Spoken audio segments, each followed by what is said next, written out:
சத்தீஸ்கர், மத்திய பிரதேசம் மற்றும் ராஜஸ்தான் மாநிலங்களில் ஆட்சியை கைப்பற்றிய மகிழ்ச்சியில் உச்சத்தில் இருக்கிறது பாஜக.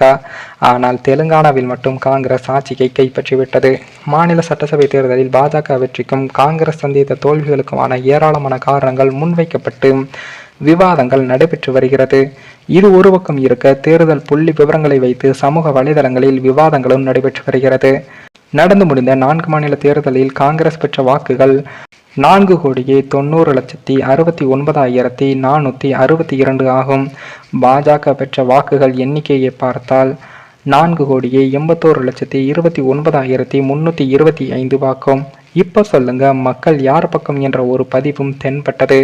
இது உண்மைதானா என்று சற்று புள்ளி விவரங்களை ஆராய்ந்து பார்த்ததில் சத்தீஸ்கர் மாநிலத்தில் பாஜக பெற்ற வாக்குகள் 7,34,968, காங்கிரஸ் பெற்ற வாக்குகள் 6,06,02,586.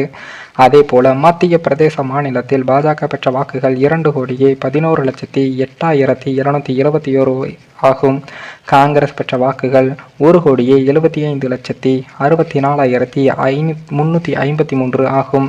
அதே போல ராஜஸ்தான் மாநிலத்தில் பாஜக பெற்ற வாக்குகள் 1,65,23,568 ஆகும். அதே போல காங்கிரஸ் பெற்ற வாக்குகள் 1,56,66,231 ஆகும்.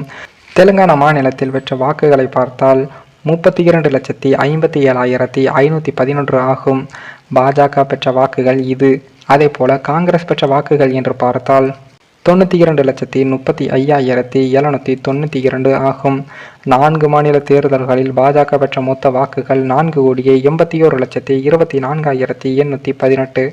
4 மாநில தேர்தலில் காங்கிரஸ் பெற்ற மொத்த வாக்குகள் 4,90,69,462 ஆகும். தேர்தல் அரசியல் என்பது சொற்ப வாக்கு சதவீதத்தில் பெறும் வெற்றியை தரக்கூடியதுதான். மத்திய பிரதேசத்தில் காங்கிரஸை விட 8% கூடுதலாக வாக்கு பெற்று பாஜக 99 இடங்களை கூடுதலாக அள்ளியது என்பது நினைவில் கொள்வோம். அதே போல மிசோரமில் காங்கிரஸ் 20% வாக்குகளை பெற்றுள்ள நிலையில் பாஜக 5% வாக்குகளை மட்டுமே பெற்றுள்ளது என்பதும் குறிப்பிடத்தக்கது. மேலும் என்னதான் 3 மாநிலங்களில் பாஜக ஆட்சி அமைத்திருந்தாலும் வாக்கு சதவீதம் என்பது காங்கிரஸ் தான் அதிக அளவு பெற்றுள்ளது. இது அடுத்து வர பாராளுமன்ற தேர்தலில் எதிரொலிக்கும் என்பதும் குறிப்பிடத்தக்கது. இது தற்போது பிரதமர் மோடிக்கு பெரும் அதிர்ச்சியை ஏற்படுத்தியுள்ளது. இது பாஜகவினர் மத்தியில் கலக்கத்தையும் ஏற்படுத்தியுள்ளது.